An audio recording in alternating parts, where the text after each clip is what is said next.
The government absolutely lied to us. The 9/11 Commission lied. The FBI lied. There's a federal case of victims on 9/11 that want accountability. I don't think they would have come for me if this was false. What do we know about Hunter Biden's dealings? What do we know about the truth of what happened on January 6th? What do we know about that Nashville shooter manifesto? Yes, we can handle the truth. Just give me the hard truth. It feels like we're on the cusp of chaos. Oh, there's something going on. I mean, I think we're like in a 1776 moment in this country. We are driving Russia further into China's arms as we arm Ukraine, further strengthening what I see as the single greatest military threat. We are dependent on a tiny island nation off the southeast coast of China for our entire modern way of life. I will not send our sons and daughters to die over somebody else's nationalistic dispute. End the Ukraine war, reduce our economic dependence on China, weaken the Russia-China alliance. I'm not sure what is controversial about any of that. They're a dumber group than the foreign policy Republicans. Where are we now? There's a deeper void and vacuum that we have to fill with an affirmative alternative vision of our own, and that takes courage. The first Republican debate of the season is less than a week away. It's next Wednesday in Milwaukee. We have no idea what's going to happen there, of course. But one prediction we can confidently make is that a man called Vivek Ramaswamy is likely to make an impression, a political outsider with a complicated name who is unaccountably rising in the polls. Who is this guy? Is he a BS artist? Is he for real? We just sat down with him for an hour and found him one of the best versed voices in policy we talked to in a long time. That was a surprise. This is a conversation worth watching. Here it is. Vivek, thanks for joining us. It's good to be here. So you, the other day, made a comment about 9/11 in which you suggested that the U.S. government had not been wholly forthcoming about what happened that day, that there had been lying by the federal bureaucracies. That seems obviously true. The response was unbelievable. It was immediate. You were attacked as a conspiracy monger, as a lunatic, but not just by the left, also by the goons at the Wall Street Journal editorial page. Wrote a whole piece about how you disqualified yourself by even asking that question. What were you saying, and why was the reaction as fierce as it was, do you think?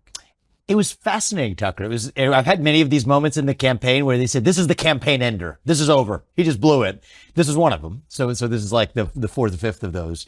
But what was interesting about it was, right, this was not a left-wing chorus, right? This was mostly actually a right-leaning chorus. And Mike Pence, and he was deeply disappointed. Chris Murphy, this Democratic senator guy, says something very similar to Mike Pence. And so it's fascinating. It says there's something going on here. So in fairness, Tucker, I didn't suggest it. I explicitly said that the government absolutely lied to us. The 9/11 Commission lied. The FBI lied. Now, is this a core point of my campaign? No, it's not. I actually went on a comedy show where some guy asked me, was the moon landing fake? I said, I think it was real. Then he asked me, did the government tell us the truth about 9/11? I said, no, they did not. So in response to a question, I'm going to answer honestly. Yeah. And the thing I had in mind was the facts. There's this guy, al-Bayoumi. Now, rewind back to 9/11 and the pre-9/11 day. Think of how ludicrous this story is. A 42-year-old graduate student, and there's nothing wrong with being 42 and going back to school. My dad went back to school much later in life, but he's a 42-year-old graduate student who receives the two of the terrorists who flew planes into buildings in the United States of America not that long later, receives them at the airport in LA, takes them to his house, spends lots of time with them, integrates them into the community. But the account for what he said happened was he met them randomly at the airport. That doesn't make much sense on the face. Just kind of happened to be at LAX and no, exactly. Two guys from and Saudi. Hey, you know, you look like guys we might get along with, and then suddenly become fast friends at the airport, so much so that he takes them up. So it's a little suspicious. But hey, the 9/11 Commission and the FBI looked into it, and at the time they said his account is accurate. Yeah, it sounds legit. It sounds super legit, right? Now, there was some hanging out at LAX. You know, these guys came from Saudi Arabia. Does this guy who received them have any ties to Saudi Arabia? That's where they landed. But now, 20 years later, in 2021 and 2022, the FBI quietly declassifies documents. They have to. 20 years later is the deadline. That suggests that, oh, wait a minute. They did know, actually, that this guy was a Saudi intelligence operative. Interesting how that works. Just slips that right under there 20 years later. Now, there are real consequences for this right now because there's a federal case of families of victims on 9/11 that want accountability, that are determining answers. So they're suing the Saudi government. And the case turns on whether or not this is true. Because those attackers were from Saudi Arabia. The Bush administration, you'd have the 9/11 Commission, bipartisan. You have the fact of the FBI, CIA, everybody saying that, no, this guy was really just acting independently here. But now we say is a Saudi intelligence operative. There's really the question of whether the Saudi Arabia owes damages to these families. So this is a relevant question. So is this the main point I'm focused on in my campaign? No, I'm not. We have to focus on the future of the country. But if I'm asked a question and I answer honestly based on the facts, I don't think they would have come for me if this was false, if this was ludicrous. Of course. Lying is never punished. Lying is never punished.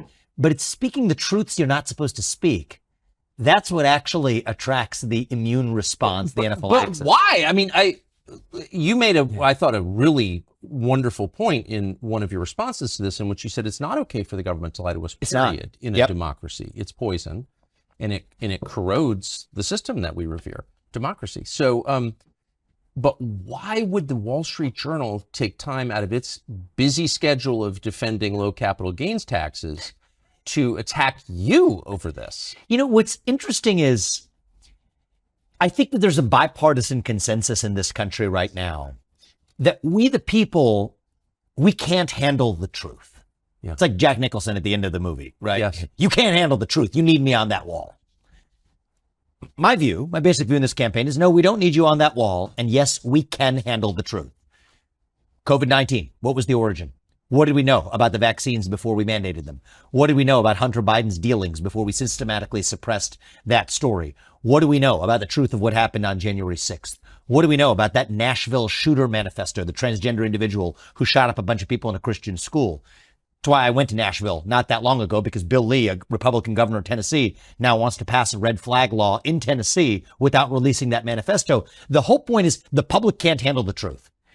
And so I had offline discussions. I mean, we're talking with, big donors in the Republican Party, big folks in media, executives and otherwise, who said, hey, listen, okay, even if what you're saying is true, this is not helping you. You said, why is that the first question that should go through my mind, right? I mean, personally, I think the way I'm running this campaign is I'm not thinking about what's helping me or not before I say it. So far, at least that approach does seem to be helping me. Yes. We're doing all right. But even if I weren't, I'd rather lose some election than to play some political snakes and ladders of what we're supposed to say. And I think that that's really one of the questions at issue today, as it was in 1776. Do we believe that the public can be trusted with the truth? Whatever the truth is, just give me the hard truth. I mean, I have a friend of mine, her father died recently. She talked about actually her experience of her father having heart attacks even when she was a kid. He went on to live as far as he did. But she said the one thing she just wanted from the doctors, from her dad, et cetera, is, she's 12 years old at the time. I can handle the truth. Just tell me, is my dad going to die? Is my dad likely to die before he goes in for the next procedure? Don't just tell me he's going to live because you think that's what I need to hear. Just tell me the truth and I can handle the truth. I think most of us are this way. I think we as free human beings, what makes us human beings and not animals is the belief that we can believe in something bigger than ourselves and that we can handle the truth from those who are in power. And I think that's the moment we live in today. It was the moment of the American Revolution, that we, the people, can be trusted. And I think we now live in a moment where the government, and not just the government, but a broader establishment in our country, believes that citizens of this nation cannot be trusted with the truth. So when you describe the way that people who run the country feel about voters, you're describing the way parents treat small children. That's right. That's right. I think that that's actually worth understanding, because there's one school of thought that says the government and the people in charge are fundamentally hostile to the people. If only it were so easy, actually. I think the reality of what's going on is far more dangerous, where the people who are in charge have actually what they think of as a benevolent view of the people, that we're doing what's actually right for you, for me, for the populace at large. And then if you look at this throughout history, Tucker, for most of human history, that's how it's been done. For most of human history, before 1776 in the old world, the vision was the people cannot be trusted to sort out their own differences. One person, one vote? That's such a laughable idea. It has to be church leaders and labor leaders and business leaders that decide in the back of palace halls what's right for the rest of society at large. And then we had this weird departure in 1776 that said, no, no, no. Actually, we the people can be trusted in a system where every person's voice and vote counts equally, with free speech and open debate in the public square, whatever it is. Sometimes we might get it wrong. Sometimes we get it right. But whatever it is, that's the way we do things in this new thing we call the United States of America. But then every once in a while, and we're in one of those moments, that ugly monster rears its head again that says, no, no, no. The people can't be trusted. It has to be now in the back of palace halls, in the back of three-letter government agencies in Washington, D.C., or in the back of BlackRock's corner office on Park Avenue in Manhattan, wherever it is. It's that the enlightened have to make sure that the public is protected from the truth, just like a parent protects a child. And I think it's that parental instinct. It's not the kidnapper's instinct, right? It's not the guy who wants to, kidnap and kill the child. No, it's actually almost what they think of as being the instinct of a parent who's doing for you what's better for you than you know for yourself. And I think that's what gives it actual staying power, because it's not what somebody thinks of as evil who's committing evil. They think of it as actually a moral obligation to the public, which explains the bipartisan nature of when somebody speaks the truth about what really happened on 9/11. No, hush, keep that under the rug, because Republican or Democrat, we know that the people can't be trusted for that. It's not good for the people. The children are listening. Lower your voice. The kids are listening. Yeah. Do you get the sense as you travel the country, talk to people, speak, that we're on it feels like we're on the cusp of chaos? I think we're on the cusp of something. I'd like to think of it as a revolution, in a positive sense of that word. I think that, I try to be an optimist at times. But you do feel like this is... Oh, there's something going on. I mean, I think we're like in a 1775, spring of 1776 moment in this country, actually. I think that people are hungry. Now, the form I want to see it play out in is reviving those shared ideals that unite us, that set the nation into motion in 1776, that I think are innate to our nature as human beings, as Americans. I think that there's a hunger for a revival of those ideals. That's where we are. But there's a lot of ways that energy could go. The way I would like to play my small role in helping channel that energy, it's not all going to be done by the U.S. president, but there's a role to play, is to channel that energy towards a positive revival of that which unites us across our diverse attributes or divides. But if it doesn't go that way, there's a dam that's going to break and the river's going to go somewhere. I hope it leads towards a national revival rather than, other places where this could go. How concerned are you about a real economic reset in the next year? Quite concerned. I think that 2024 is going to be a year where it's not going to take a lot of guts for me to make this prediction, because I'll tell you why it's easy to make. We're on the cusp of a major economic downturn next year. We live under conditions of a deeply inverted yield curve. I mean, these are topics that may put people to sleep, and so we don't have to Can you explain get what into means? it. Yeah, I mean, it's basically you would expect in the long run, right? Long run interest rates on long run bonds are higher compared to interest rates on short run bonds, because there would be higher risk of being repaid back. That's how things are supposed to work. There are a wide range of factors that can occasionally cause that to tilt in the other direction. We're in one of those conditions right now, where the interest rates on short-term bonds are significantly higher than they are on long-run bonds. And every time that's happened in the last 40 years, that has predicted a recession that followed in the year or so that came later. And there's lots of complicated reasons for why, and economists can debate it. But what's not debatable is that that's exactly what happens. That's where we are now, which is why I think in the calm before the storm, Biden will put up low unemployment numbers. Well, that misses the point that we have a deeper structural deficiency, where our real problem is there are twice as many jobs open as there are people looking for work. Right. That's the actual deeper structural failure as it relates to the labor market. People have stopped looking for work. People have stopped looking for work. Absolutely. I mean, people are being paid more, or have been habituated more to staying at home than to go to work. People also don't have the skill sets required to actually show up to work, because they have four-year college degrees that were subsidized by the U.S. Department of Education, without actually having the skill sets that many employers badly need in order to grow their business, whether it's a big business or a small one. The inflation numbers, they'll point to saying, hey, the rate of inflation's coming down. Inflation's cumulative. Things are still 16, 20% more expensive than they were in 2020, and wages have not gone up in the same way over the same period. And so there are deep structural issues with our economy. I mean, the national debt, interest payments are going to be the biggest portion and line item of the federal budget very soon. But I think that short-term numbers that we look at right now belie the reality that we're going to have a reckoning. I think that reckoning is likely going to, the timing of these things is hard to predict, but I think that likely reckoning 2024 could be a pretty good prediction for when that's coming. But that's not just an economic story. I mean, people have psychologically, I think, a very hard time moving backward. Yes. Right? It's one thing to be poor. It's another thing to be poor having been rich. Yes. Very hard for people to metabolize that. Mm-hmm. And so if that happens to hundreds of millions of people at the same time, people get radical. Especially against the backdrop of already having deep distrust. Right. In my opinion, appropriately deep distrust in our existing institutions, including the government in this country. And so I think there are two ways this could break. Right? Sometimes you go through hardship and you're strengthened by that hardship. I'm just thinking about it as an individual in my life. Like I've gone through a hardship in my life. My father's been through hardship. In each of those cases, that led us to become stronger for having gone through that and did things that we otherwise would have never done, created things in the world that otherwise would have never existed. And that's the positive version of this. And it's the version I want to see for our country. But there's a very different way this could break too. I think that if we don't channel that frustration in a direction that creates something anew, right? A sort of reincarnation of our American experiment, which is what's going to be required. Then I think this ends the way that many other revolutions do, is not the creative kind, but the destructive kind. And I think the economic collapse that I think calamity, that I think recession at least that's coming, could just be the catalyst. You know, we'll blame it on, that'll be the final match that's lit, but it's the kerosene on the floor that we have to pay attention to in the meantime. And that's why I think when people ask me, are you a culture issues guy, or are you an economy guy, or are you focused on foreign policy? It's missing the point. These things are each symptoms of a deeper They're place. of a piece. There's no doubt. No doubt about it. So you said something when I saw you in Iowa earlier this summer.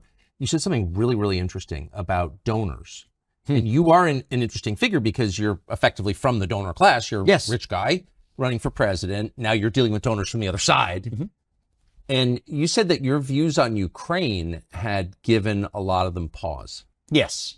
There's no doubt that I have lost otherwise willing and interested donors or potential mega donors to my campaign over my position on Ukraine, which is fascinating because I don't think there's any particular self-interest at issue. It's not like somebody saying, oh, well, I own, a big chunk of Raytheon or something like that, and I'm going to have my interests harmed. Therefore, I'm not going to back you because that will harm my self-interest.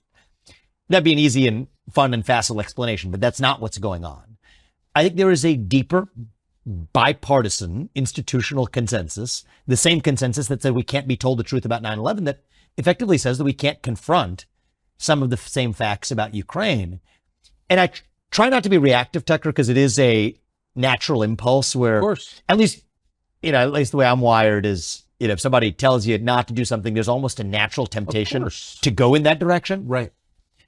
So I would like to think, and I believe my position here is grounded in fact and not that reactive emotion, but it's interesting that it makes me doubly committed to making sure that I'm really speaking the truth about what's going on here, at least because it means that the rest of the field absolutely is not. Right. I mean, the rest of that's kind of the entire question. Republican field, not one of them. I mean, Donald Trump, we could say he wants to end the war. He hasn't said exactly how, but save for Trump, right? Nobody on the debate stage, certainly for the Republican Party, has a principled position on Ukraine, partly because they understand those are the directions they've been given. So you think it's interesting because there are a couple of fairly smart, I know them, people running for president right now in the Republican field whose positions on Ukraine are like idiotic or indiscernible.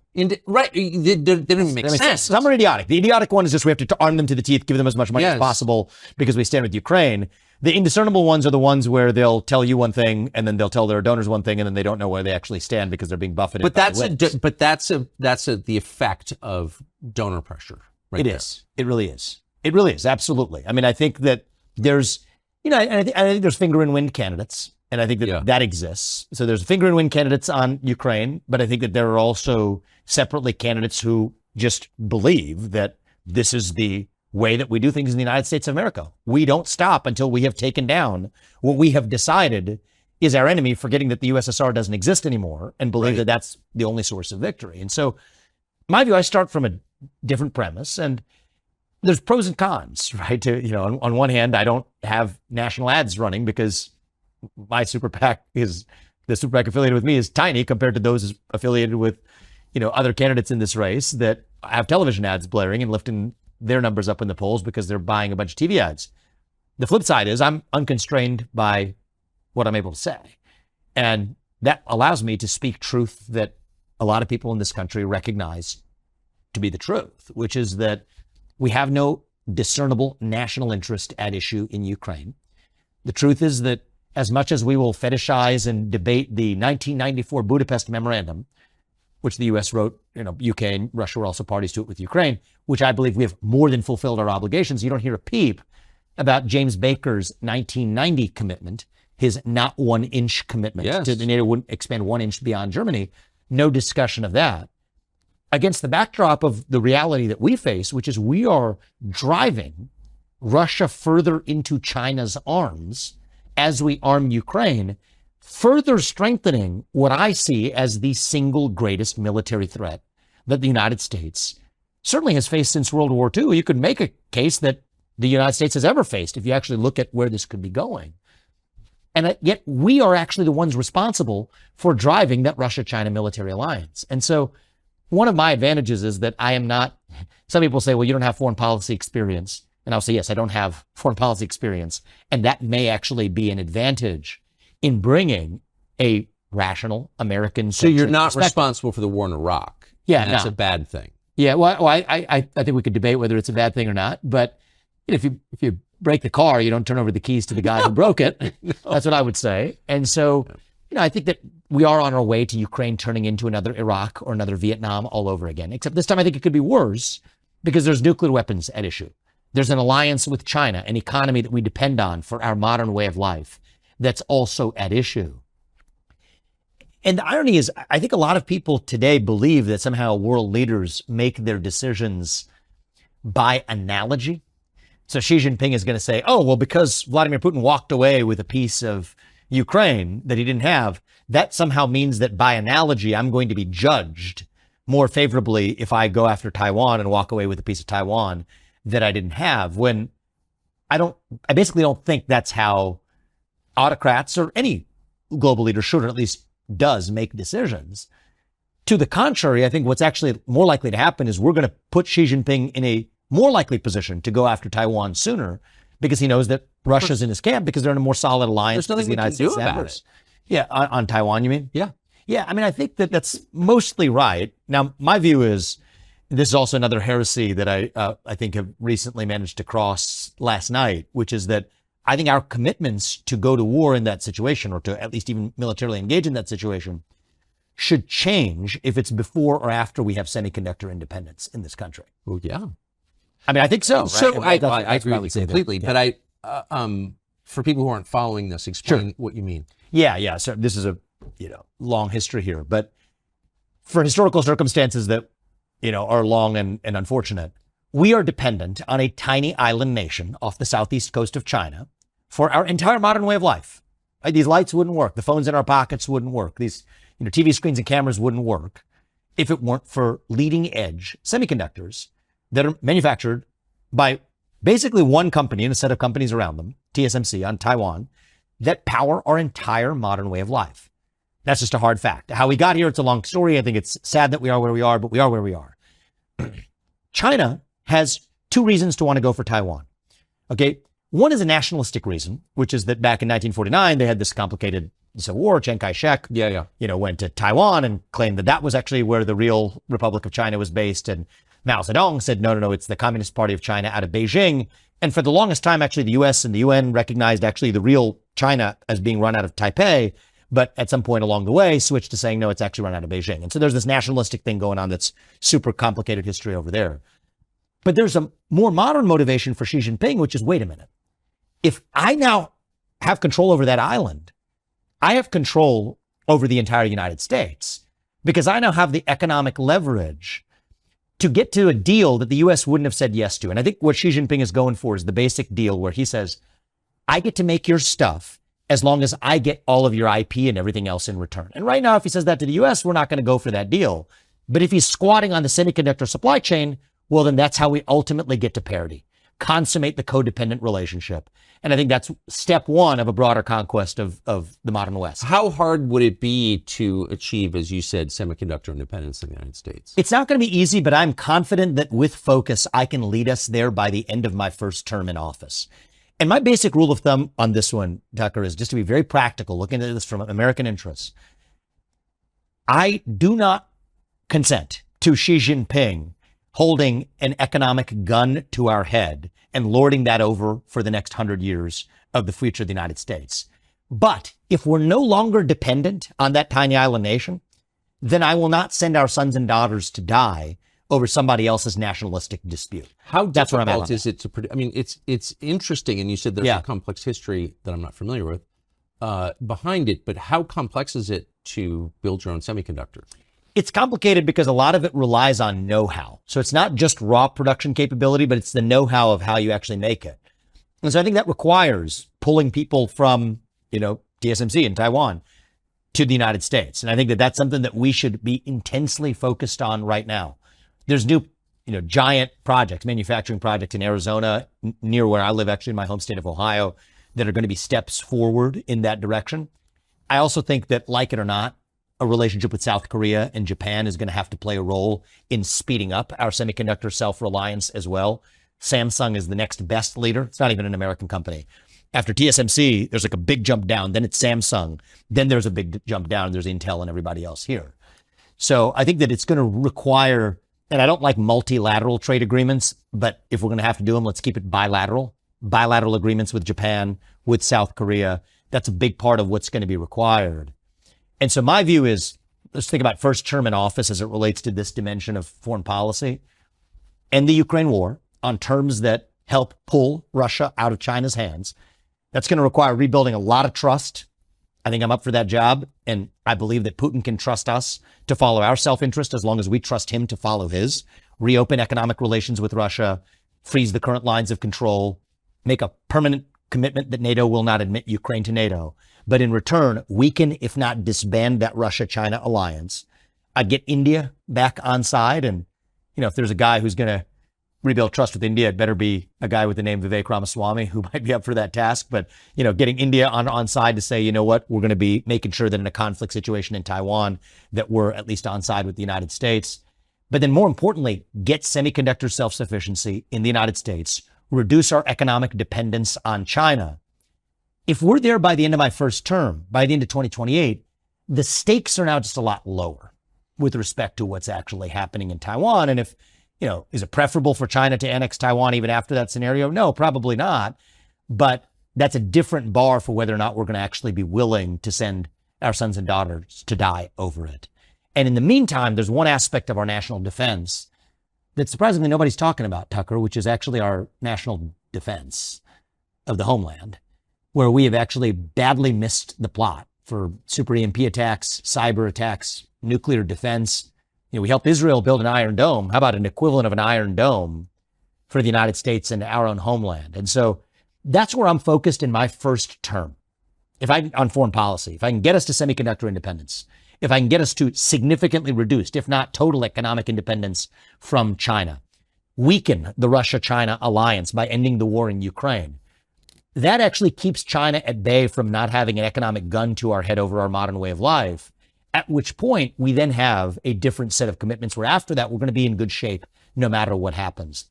And so I wasn't, planning to get into some foreign policy detour, but that's the way I'm thinking about the first term. That all of that makes sense.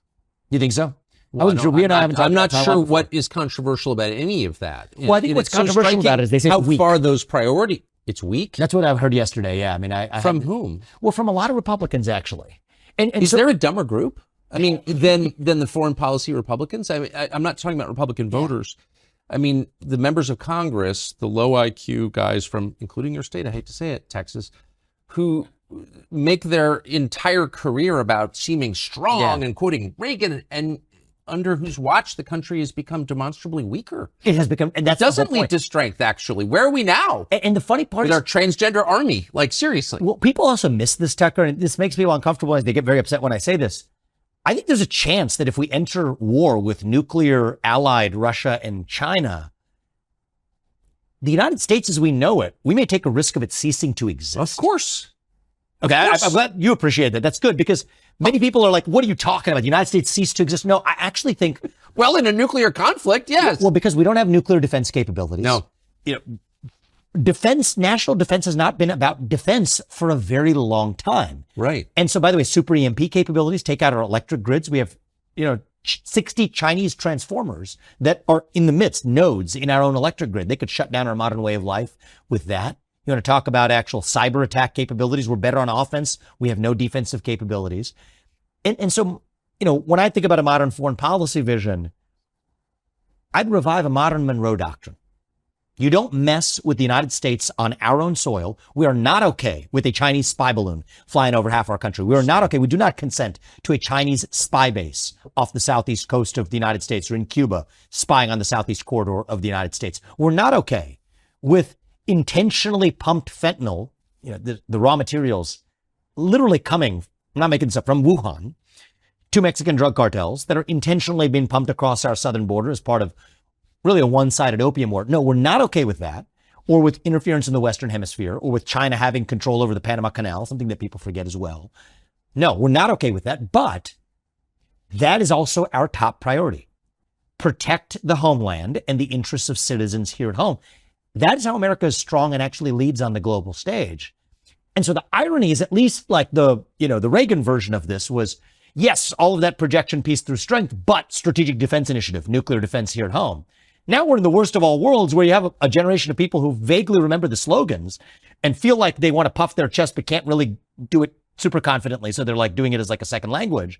Well, altogether, forgetting about the actual defense of the homeland, it's even worse because the peace through strength part, well, the strength part actually provokes that which we're not even prepared to handle back at home. So I end up talking to a lot of neocons actually in terms of, bolstering me up because they don't have the right strategic vision, but they know all like the names of like, what an Ohio class SSGN versus SSBN is. And I don't know these things. All the war porn. They love that. I mean, I wasn't born with this knowledge, but I'm going to be US president. Yeah. I better darn well and trained to know it. And so I'm probably talking to more liberal hegemony neocon people training me, not because I'm taking their views. I deeply disagree with them, but they, know the lexicon. And so, I want to put myself in a position where it's easily dismissible. This guy doesn't know what an Ohio class SSGN versus a SSBN is. Well, okay, well, now I do. It turns out it took all of about 30 minutes to get that one under our belt, but it doesn't matter. You're missing the plot if you're actually failing to actually advance. Is there a single neocon with a happy personal life? Like imagine, I haven't drilled into it. Dinner at Bill Kristol's house, the misery. Do you know what I mean? Like it does seem like, I don't want to psychoanalyze here, but it does seem like their project has nothing to do with helping the United States in any way, and it is psychosexual or something. They're for war as long as other people fight it. I mean, it's like a syndrome. I've never seen anything like it. There is a certain titillation you see when they're using words like Virginia class this or Ohio class that or tomahawks facing, there's a certain type of satisfaction. If your wife respected you, you probably wouldn't have to talk that way. So no, I think everything you said is self-evidently sensible, and it's hard to. By the way, if you took a poll on what you just said, your defense priorities as you just articulated, I can't imagine you get under 90% for that. Like how could you disagree with that? But I haven't taken a poll, but it'll be interesting to find out. It's so obvious. If I'm wrong, maybe I'll get wiped out in the election. And I want to play, and you're busy, you got to go campaign. But I just want to play I want to play a soundbite, a SOT, as we say, from you on the campaign trail.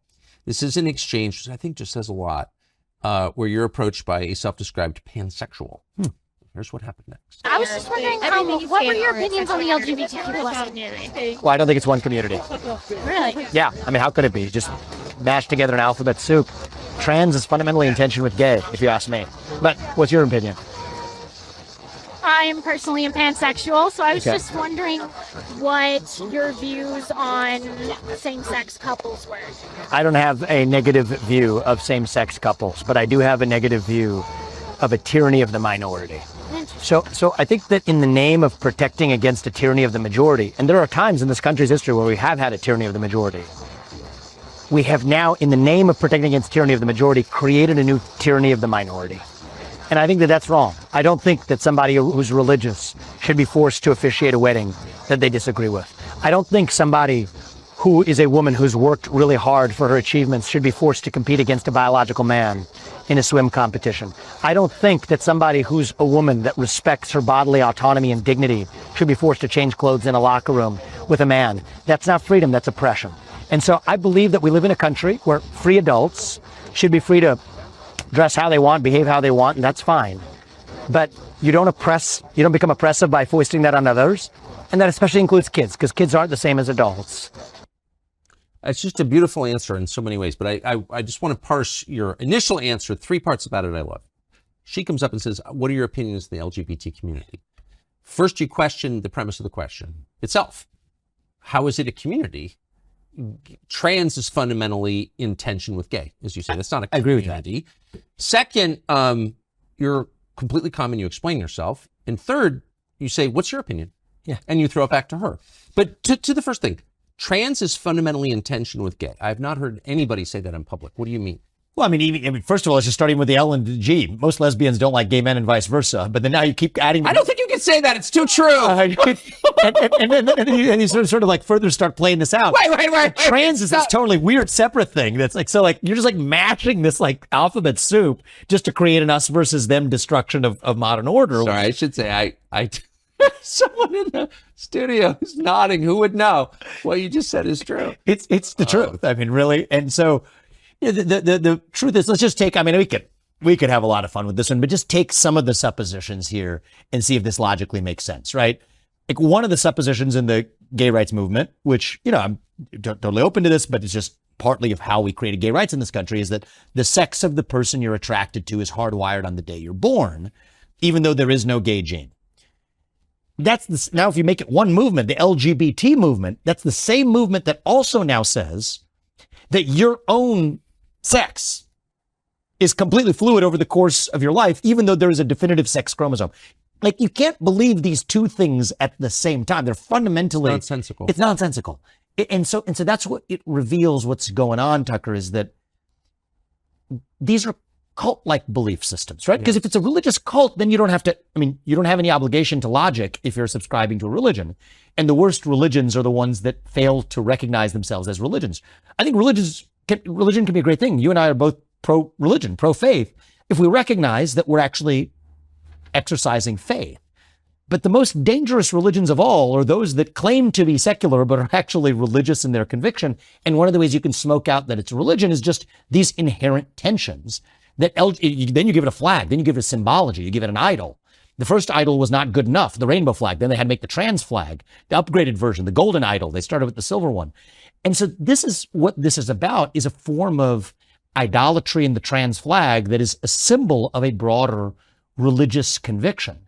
It's kind of the same thing you see in the climate movement, actually. Is like, I kind of enjoy this because you get to the bottom of what's going on by exposing the illogic of it. Right? Like on the climate, there's a parallel for what's going on with LGBT with climate. You think two different issues. What are you talking about? Well, the same people who are antithetical to carbon emissions here in the United States are perfectly fine with shifting those carbon emissions to China, even though it was supposedly global warming that we were addressing. Or the same people who are hostile to carbon emissions are also hostile to nuclear energy, which is the most productive form of carbon-free energy production known to man. Again, you can't believe both of those things at once unless you're subscribing to a broader religious worldview.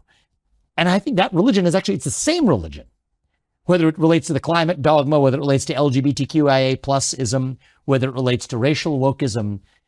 It's a broader vision that defines itself in opposition to the American vision, to the American way of life, that says we are individuals who are members of these units we call families which are embedded in the substructure of this thing we call a nation, and a nation which exists under the broader blessing of God.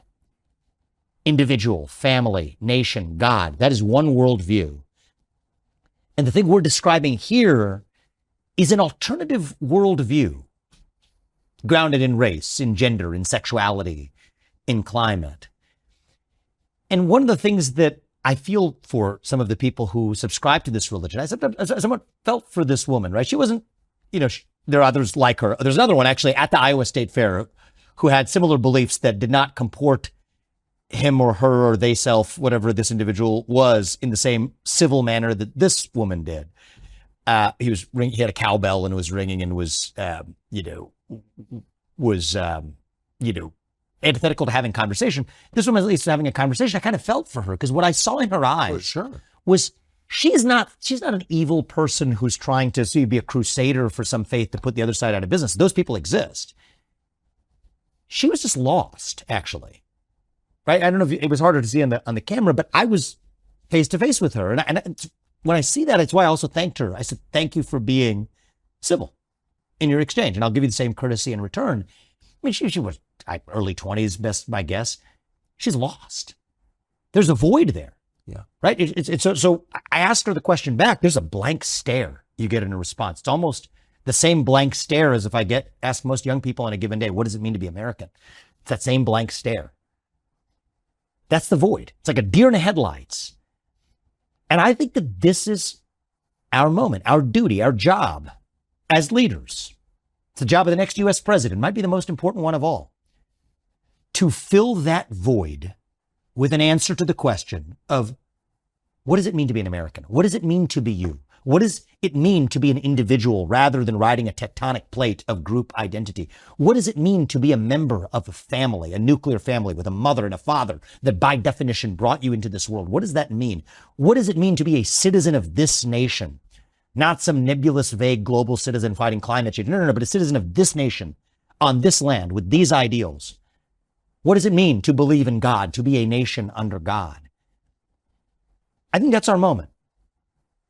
And I believe that if we fill that void with an actual affirmative vision, we will dilute these other poisons to irrelevance. They are symptoms. They're symptoms of a deeper cancer. That cancer itself is a void, a black hole. Fill that void with an actual affirmative vision of who we really are. That's got to be how we win. And the thing that frustrates me most, actually, about the Republican Party, Tucker, isn't even the neoconism in our foreign policy. And I mean, it frustrates me deeply, but this feels solvable through an alternative set of policies, right? I can go do deals on a global stage and let's hope I'll be successful if I'm in that seat. I think I will. But this is actually the deeper challenge. You can only stand up with the spine abroad or in an economy or whatever if you at least first know who you really are. And I think that is the far more difficult question. It's not going to happen through policy, but somebody. It doesn't have to be a U.S. president. It could be someone who has a media outlet. It could be a religious figure, but it could be a parent. Maybe it's not one person. Maybe, which is what I think the real answer is going to be. Maybe it's going to have to be leaders in the different spheres of our lives, each stepping up and speaking with conviction to the question of answering who we really are. And I think the U.S. president has a role to play there in answering who we are as Americans. And the thing that really frustrates me back about the Republican Party is, I wrote Woke Inc. a couple of years ago. You were kind enough to help me launch that book with you, and we had a great conversation, and a lot of people read it. And then the Republican Party starts reciting memorized chapter and verses from, not just my book, but maybe others like it, but mine included, but without actually knowing what they're even talking about. They understand the word, they're uttering the words, but they don't really understand the phenomenon they're addressing, which stops you from actually getting to the true solution, which is actually understanding that there's a deeper void and vacuum that we have to fill with an affirmative alternative vision of our own. That takes courage. That takes vision. That takes some level of imagination of what is actually possible. You don't have to imagine it too much. It's been true for most of our history, so you can maybe just draw from that. That's how I do it. I don't want to reinvent the wheel. Let's maybe just borrow from the people who set this thing into motion. They had a pretty good idea of what they were doing. But that's what this moment calls for. And either we rise to that occasion and we take that 1776 spring spirit and we channel it into a revival of that once more, or else we will be the Israelites lost in the desert asking to go back and be ruled by the Pharaoh. And that's exactly what this nation is otherwise on a march towards being ruled by, quietly becoming a people of sheep so our government can be a government of wolves. That's a perfect analogy. Vivek Ramaswamy, thank you very much. Good luck at the debate. Thank you. You often hear people say the news is will apply. In Kennedy's motorcade. 239 people celebrate the death of Jeffrey Epstein.